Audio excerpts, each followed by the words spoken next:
A negação de si mesmo. O sermão de John Wesley. E ele dizia a todos: se alguém quer vir após mim, negue-se a si mesmo, tome cada dia sua cruz e siga-me. Lucas capítulo 9, versículo 23. Com frequência tem-se imaginado que a exortação aí feita se refere principalmente, se não totalmente, aos apóstolos, pelo menos aos cristãos dos primeiros tempos, ou aos que estejam sob perseguição. Mas isto é um grave engano, porque embora nosso bendito Senhor ali estivesse a dirigir a palavra mais imediatamente a seus apóstolos e aos outros discípulos que o seguiam nos dias de sua carne, todavia, através destes, Jesus nos falava e a toda a humanidade, sem qualquer exceção ou limitação. A própria natureza do assunto coloca fora de dúvida que o que aí se prescreve não é privilégio dos apóstolos e discípulos, nem dos cristãos das eras primitivas. Esse ensino não se refere mais diretamente a qualquer classe especial de homens ou a qualquer época especial, do que a qualquer nação em particular. Não, ele é da mais universal natureza, referindo-se a todos os tempos, a todas as pessoas, sim, a todas as coisas. Essas palavras não são meramente comida e bebida, ou coisas que pertençam aos sentidos. A significação do texto é: se algum homem, de qualquer categoria, posição, circunstância, em qualquer nação, não é apenas um acessório, como são alguns elementos circunstanciais da religião, mas é absoluta, indispensavelmente necessário, quer para que nos tornemos discípulos de Cristo, quer para que nos conservemos nesta condição. É absolutamente necessário pela própria natureza do caso, para que o acompanhemos e o sigamos, tanto mais que, se não procedermos assim, não seremos seus discípulos.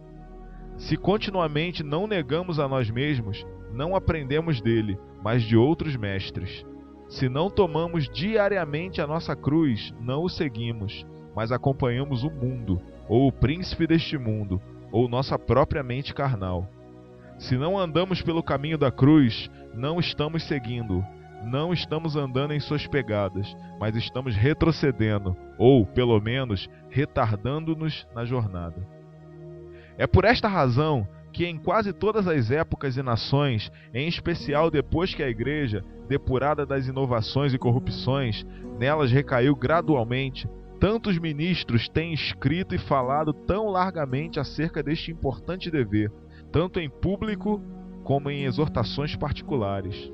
Isso os levou a espalhar muitos tratados sobre o assunto, alguns em nosso país.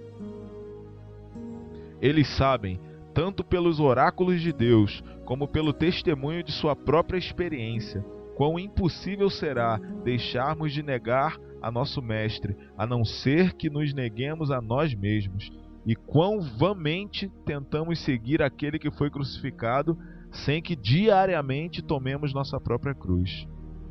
Mas justamente esta consideração não torna razoável perguntar-se: após tudo quanto já se disse e escreveu-se sobre essa matéria, ainda há necessidade de dizer e escrever mais? Respondo: há não pequeno número de pessoas, mesmo do povo que teme a Deus, que não tiveram oportunidade de ouvir o que se disse, ou de ler o que se escreveu sobre o assunto. E talvez, se tivessem lido muito do que se tem escrito, não teriam tido grande proveito. Muitos dos que escreveram, e alguns deles compuseram grandes volumes, não parece terem entendido a questão.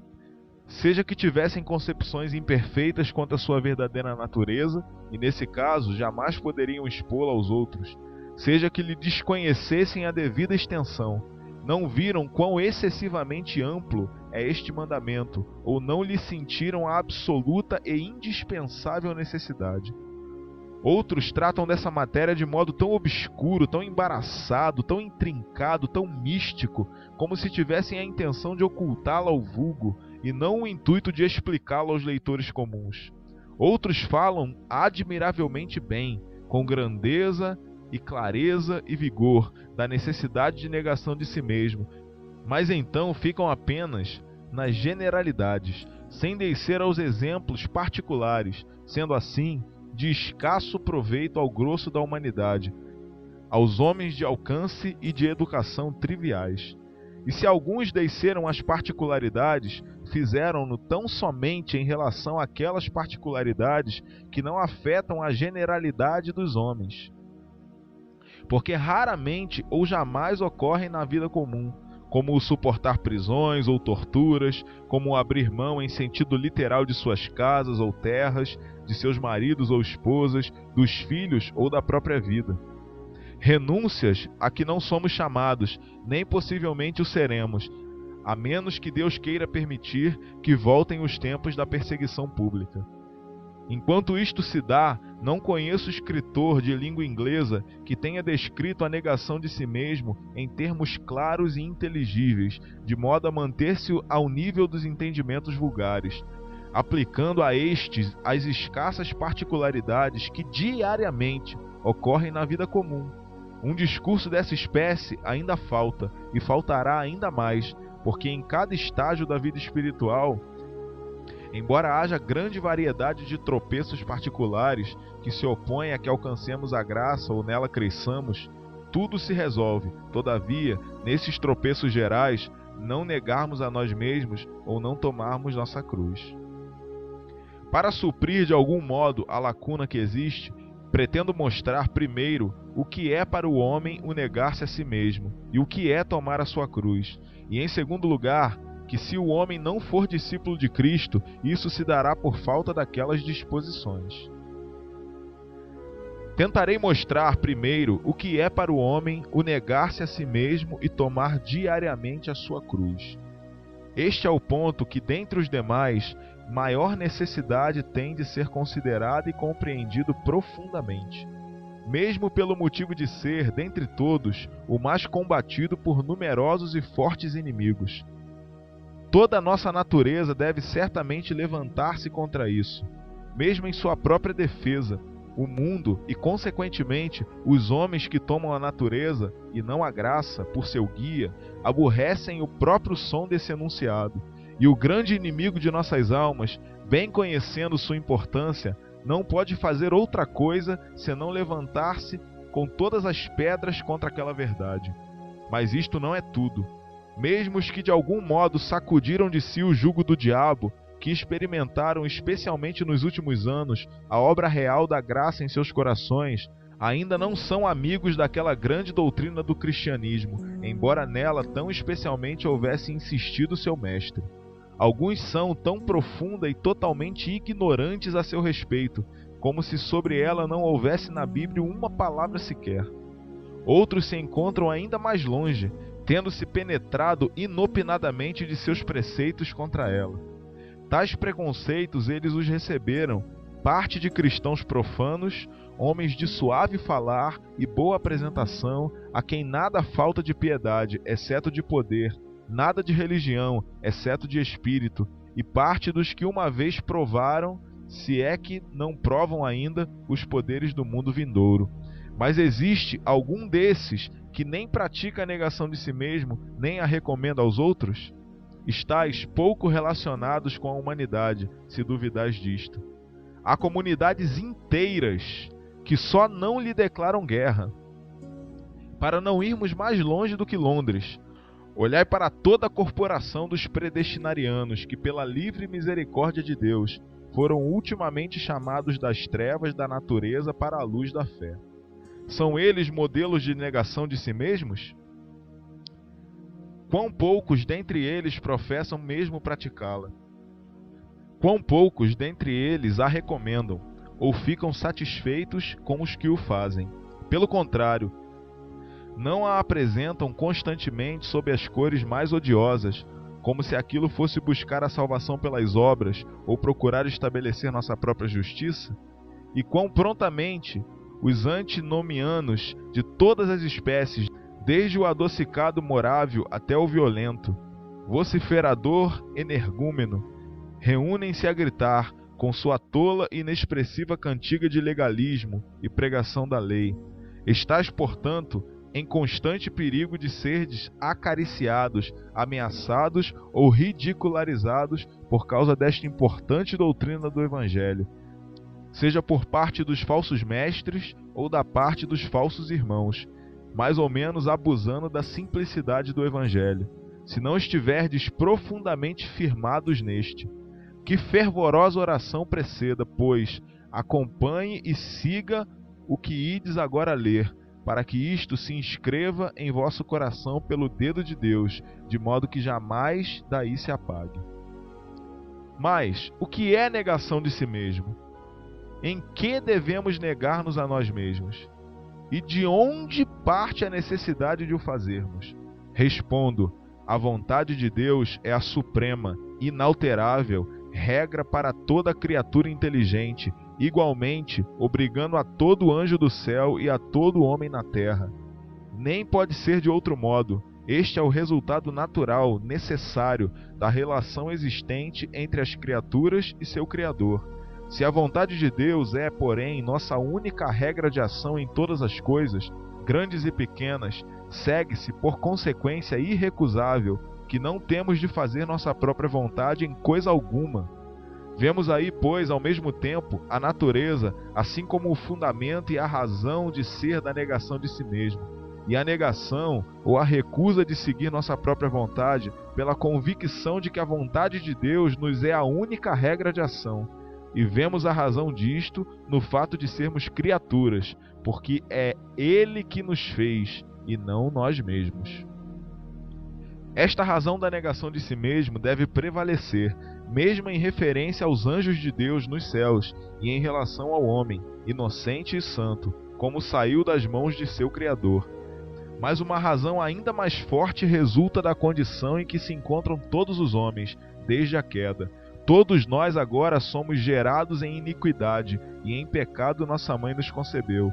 Nossa natureza é por igual corrupta em cada um de seus poderes e em cada faculdade.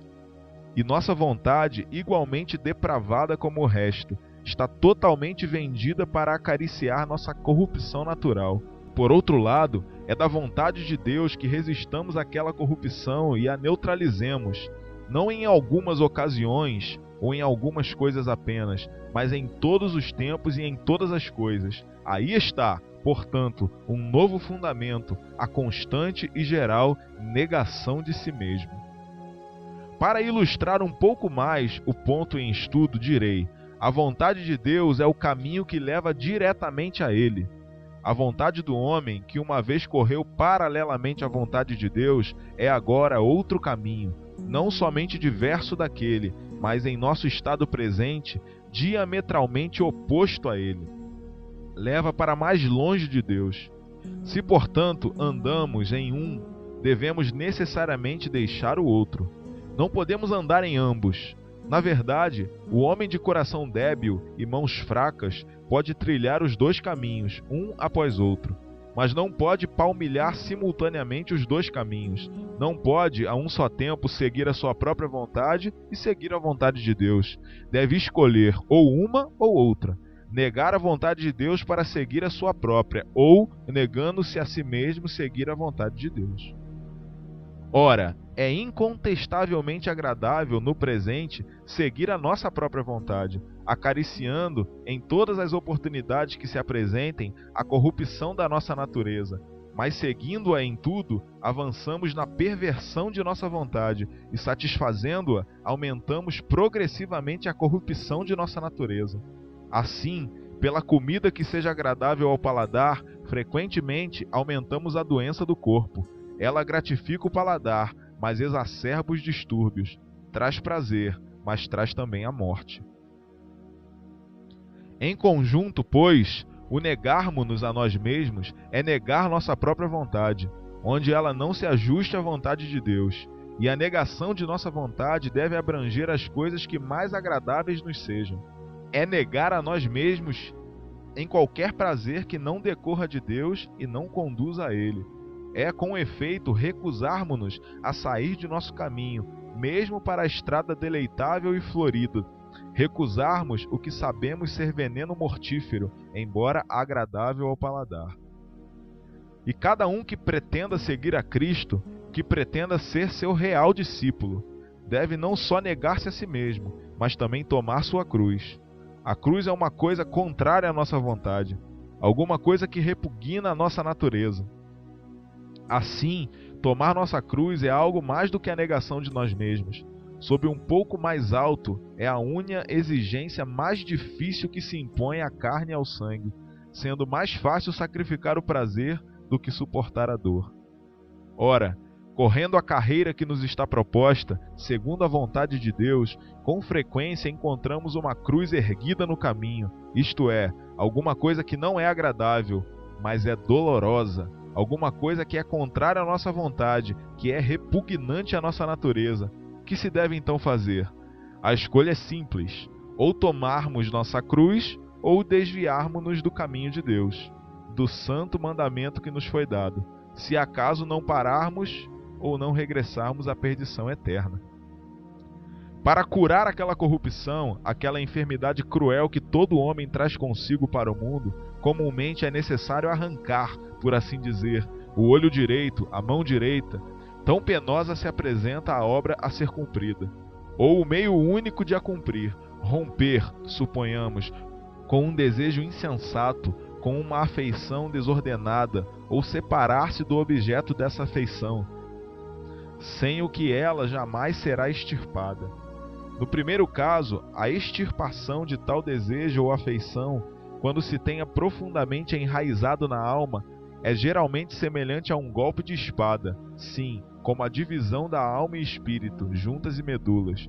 O Senhor então age sobre a alma como um fogo depurador, para queimar toda a sua escória. E isto é, na verdade, uma cruz. É essencialmente penoso, deve ser assim, pela sua própria natureza. A alma não pode ser dividida desse modo, não pode passar pelo fogo, sem que sofra dor. No último caso, os meios de curar a alma afetada de pecado, de curar o desejo insensato, a afeição desordenada, sempre são penosos, não por sua própria natureza, mas pela natureza da enfermidade. Assim, quando nosso Senhor disse ao moço rico: vai, vende tudo quanto tens e dá aos pobres, bem sabendo que tal era o único meio de lhe curar a cobiça, o só pensamento disso lhe causou tão grande pena que ele voltou triste, escolhendo antes romper com sua esperança do céu do que com suas possessões terrenas. Esse era um fardo que ele não podia alijar de si, uma cruz que ele não queria tomar. E num caso ou noutro, todo seguidor de Cristo certamente terá necessidade de tomar diariamente a sua cruz. O tomar pouco difere do suportar sua cruz. Precisamente se diz que suportamos nossa cruz quando sofremos com humildade e resignação o que é posto sobre nós, sem escolha da nossa parte. Portanto, nós não tomamos propriamente nossa cruz, a não ser que quando voluntariamente suportamos aquilo que estava a nosso alcance evitar, quando voluntariamente abraçamos a vontade de Deus, embora contrária à nossa, quando escolhemos o que é penoso, por ser a vontade do nosso sábio e gracioso Criador. Importa, pois, a todo discípulo de Cristo tomar sua cruz, assim como suportá-la. Na verdade, em um sentido, ela não é somente sua, é comum a ele e a muitos outros, visto que não há tentação que sobrevenha a um homem, mas as que são comuns a todos os homens, as que incidem sobre natureza comum e comum situação no presente mundo, e a elas se adaptam. Mas, noutro sentido, considerada com todas as suas circunstâncias, essa cruz é sua, é peculiar a si próprio, foi-lhe preparada por Deus, é-lhe dada por Deus, como um toque de seu amor.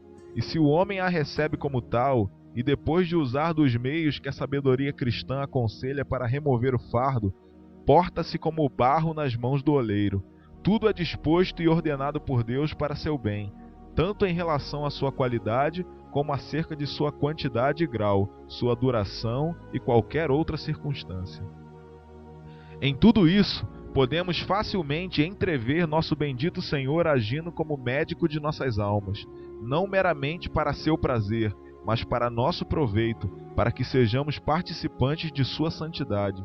Se, sondando nossas feridas, ele nos faz sofrer, faz-o apenas para as curar. Corta o que está putrefado ou arruinado para preservar a parte sã. E se preferimos livremente a perda de um membro, antes que todo o corpo pereça, como não escolheríamos, em sentido figurado, cortar a mão direita antes que toda a alma fosse lançada no inferno? Vemos claramente, portanto, a natureza e o fundamento do tomar nossa cruz. Não implica em disciplinar-nos a nós mesmos, como dizem alguns. Não implica na literal flagelação de nossa própria carne, vestir tecido de crina, apertar cintos de ferro ou usar qualquer coisa que nos possa alterar a saúde do corpo. Embora não saibamos que indulgência possa Deus ter para com os que assim procedem por involuntária ignorância, mas acatar a vontade de Deus, ainda que contrária à nossa própria vontade, escolher o remédio salutar, embora mais amargo, livremente aceitar a dor passageira, qualquer que seja sua espécie e grau, quando ela seja essencial ou acidentalmente necessária ao eterno prazer. Mostrarei, em segundo lugar, que o fato de o homem não seguir inteiramente a Cristo, de não ser inteiramente seu discípulo, é sempre devido à falta de negação de si próprio e à recusa em tomar sua cruz. É verdade que isso pode ser devido, em parte, em alguns casos, à falta de meios de graça, à falta de ouvir a verdadeira palavra de Deus pronunciada com poder, à falta dos sacramentos ou da camaradagem cristã. Mas onde nada disso falte, o grande tropeço armado ao recebimento da graça de Deus ou ao crescimento nela é sempre a falta de negação de nós mesmos e de tomarmos na nossa cruz. Uns poucos exemplos tornarão isso bem claro. Um homem ouve a palavra que é capaz de salvar-lhe a alma. Ele se agrada com o que ouve, reconhece a verdade e sente-se um tanto tocado por ela. Contudo, ainda permanece morto em delitos e pecados, insensível e desacordado. Por que isso acontece? Porque ele não quer romper com seu pecado predileto. Conquanto agora reconheça ser uma abominação ao Senhor, vai ouvir cheio de cobiça e de desejos impuros, e não quer abandonar essas coisas. Consequentemente, nenhuma impressão profunda se faz sobre ele, visto que seu louco coração está endurecido, isto é, está ainda insensível e adormecido, porque não quer negar-se a si mesmo. Suponhamos que ele comece a despertar do sono, e seus olhos se descerrem em parte, porque estes tão prontamente se fecham de novo, porque outra vez se abisma no sono da morte, porque de novo cede a seu pecado querido, de novo sorve o agradável veneno. Por isso é impossível que qualquer impressão perdurável se produza em seu coração, isto é, o pecador reincide, peca de novo em sua fatal insensibilidade, porque não quer negar-se a si mesmo. Mas este não é o caso em referência a todos.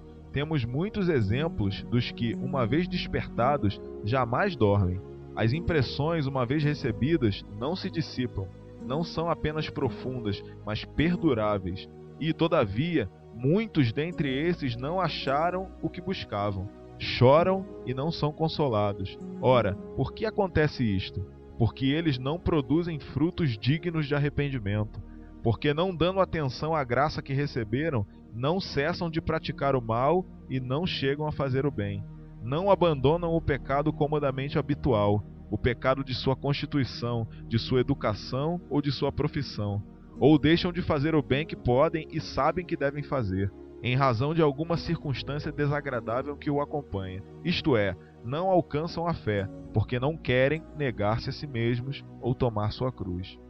Esse homem recebe, porém, o dom celestial, prova os poderes da era que há de vir, vê a luz da glória de Deus na face de Jesus Cristo, a paz que excede a todo entendimento, governa seu coração e mente, e o amor de Deus foi derramado nele pelo Espírito Santo que lhe foi dado. Todavia, é agora fraco como qualquer outro homem. Outra vez apetece as coisas da terra e tem maior prazer nas coisas visíveis do que nas invisíveis. Os olhos de seu entendimento outra vez se fecham, de modo que não pode ver. Não pode ver aquele que é invisível. Seu amor se esfria e a paz de Deus não mais reina em seu coração. E nisto não há motivo de espanto, porque ele outra vez deu lugar ao diabo e entristeceu o Santo Espírito de Deus. Voltou-se novamente para a loucura, para algum pecado agradável ao seu coração. senão pela prática de algum ato exterior, ao menos no coração. Deu lugar ao orgulho, ou à ira, ou ao desejo, à voluntariedade ou à obstinação. Ou, não acendendo o dom de Deus que nele havia, deu lugar à indolência espiritual, e não se conformará em orar sempre e vigiar na oração com toda perseverança. Isto é, ele naufragou na fé, por falta de negar-se a si mesmo e de tomar a sua cruz diariamente. Mas talvez não tenha ele naufragado na fé. Possui ainda certa dose do espírito de adoção, que continua a testificar com seu espírito ser ele filho de Deus. Entretanto, não está marchando para a perfeição, não está, como antes, faminto e sedento de justiça, suspirando por toda a imagem de Deus e pelo gozo dele, assim como a corça brama pelas torrentes de águas. Antes está cansado e abatido em seu espírito, e por assim dizer, esvoaçando entre a vida e a morte. E por que ele está assim, senão porque se esqueceu da palavra de Deus? Pelas obras, fé se aperfeiçoa? Ele não usa de toda a diligência no realizar as obras de Deus, não continua a insistir em oração, tanto privada como pública, comungando, ouvindo, meditando, jejuando, conferindo as coisas religiosas, se não negligencia totalmente algum daqueles meios, pelo menos deles não usa como podia, ou não é zeloso de obras de caridade, assim como de obras de piedade. Não é misericordioso na medida de suas forças, com as qualificações completas que Deus concede. Não serve fervorosamente ao Senhor, fazendo bem aos homens, de toda espécie e de todo grau que possa, a suas almas como a seus corpos. E por que não continua ele em oração? Porque em tempos de aridez, ela lhe é penosa e desagradável. Não continua ouvindo em todas as oportunidades porque o sono é doce, ou porque faz frio, ou o tempo está carregado, ou está chovendo. Mas por que não continua em obras de misericórdia? Porque não pode alimentar o faminto, ou vestir o nu, a não ser que comprima as despesas com seu próprio equipamento pessoal, ou use alimentos mais baratos e menos deleitáveis. Ao lado disso, a visita aos enfermos ou aos que se encontrem presos é encarada como a tarefa mais desagradável, e assim são as obras de misericórdia em sua maior parte, principalmente a exortação. Ele queria admoestar a seu próximo, mas às vezes a vergonha, outras vezes o temor se interpõe, porque pode expor-se não somente ao ridículo, mas a inconveniências demasiadamente pesadas. Por essas e semelhantes considerações, omite uma ou muitas, senão todas, as obras de misericórdia e de piedade. Portanto, sua fé não se aperfeiçoa, nem pode crescer em graça, isto porque não quer negar-se a si mesmo e tomar diariamente a sua cruz. Segue-se que é manifestadamente devido à falta de negação de si mesmo ou de tomar sua cruz que o homem não segue perfeitamente a seu Senhor. Não é plenamente discípulo de Cristo. É devido a isto que o que está morto em pecados não desperta. Embora soe a trombeta, que o que começa a despertar do sono não alcança a convicção profunda ou perdurável. O que está profunda e solidamente convencido de pecado não atinge a remissão de seus pecados, que o que recebeu esse dom celestial não o conserva, mas naufraga na fé, e que outros, se não retrocedem para a perdição, ainda se mostram cansados e abatidos em seu espírito, e não alcançam o alvo do prêmio de sua alta vocação de Deus em Cristo Jesus. Quão facilmente podemos aprender daí que não conhecem as Escrituras nem o poder de Deus, os que direta ou indiretamente, em público ou em particular, se opõem à doutrina da negação de si mesmo e do tomar diariamente a sua cruz. Quão totalmente ignoram esses homens uma centena de textos particulares, assim como o teor geral de todos os oráculos de Deus. E quão inteiramente divorciados devem estar da verdadeira, genuína experiência religiosa, da maneira porque o Espírito Santo operou, e ainda opera até hoje na alma dos homens. Podem falar, na verdade, muito leviana e arrogantemente, fruto natural da ignorância, como se fossem os únicos homens que compreendem a palavra de Deus ou a experiência de seus filhos, mas suas palavras são, em todo sentido, palavras vãs. Eles foram pesados na balança e achados em falta. Podemos aprender daí, em segundo lugar, a causa real que determina que não só muitas pessoas individualmente, mas ainda muitas corporações que outrora se abrasavam e despendiam lampejos, agora perderam sua luz e seu calor. Se eles não odeiam e combatem essa preciosa doutrina do Evangelho, pelo menos tenha em conta de frivolidade. Se não dizem ousadamente: abnegationem hominem proculcamus internectionidamos, nós calcamo-las aos pés, voltamo-la à destruição. Todavia, nem apreciam segundo sua importância, nem fazem qualquer sacrifício em praticá-la. Hansi mystici docent. Dizia aquele grande e mau homem: os escritores místicos ensinam a negação de si mesmo. Não, os escritores inspirados, e Deus o ensina a toda alma que deseja ouvir a sua voz. Podemos aprender daí, em terceiro lugar, que não é bastante ao ministro do Evangelho não se opor à doutrina da negação de si mesmo, nada dizer no tocante a ela. Nem pode ele cumprir seu dever dizendo algo a favor dessa doutrina. Se ele quiser, em verdade, estar limpo do sangue de todos os homens, deve falar dela frequente e largamente. Deve inculcar sua necessidade da maneira mais clara e mais forte. Deve imprimi-la com toda a sua força sobre todas as pessoas, em todos os tempos e em todos os lugares, impondo-a linha por linha, preceito por preceito, preceito por preceito. Assim terá ele uma consciência livre de ofensa. Assim salvará sua própria alma e as daqueles que o ouvirem. Finalmente, aplique essa doutrina cada um de vós, à sua própria alma. Medita sobre esta verdade quando estiveres em secreto. Pondere-a em teu coração. Toma cuidado não só de a compreender inteiramente, mas de recordá-la até o fim de tua vida. Pede ao forte a fortaleza para que possas tão depressa compreendê-la como iniciar sua prática. Não te retardes, mas pratica imediatamente, a partir desta mesma hora. Pratica universalmente, em cada uma das milhares de ocasiões que se te oferecem em todas as circunstâncias da vida. Pratica diariamente, sem intermitências, desde a hora em que primeiro puserdes a mão ao arado, e suporta-o até o fim, até que teu espírito volte para Deus. Sermão de John Wesley.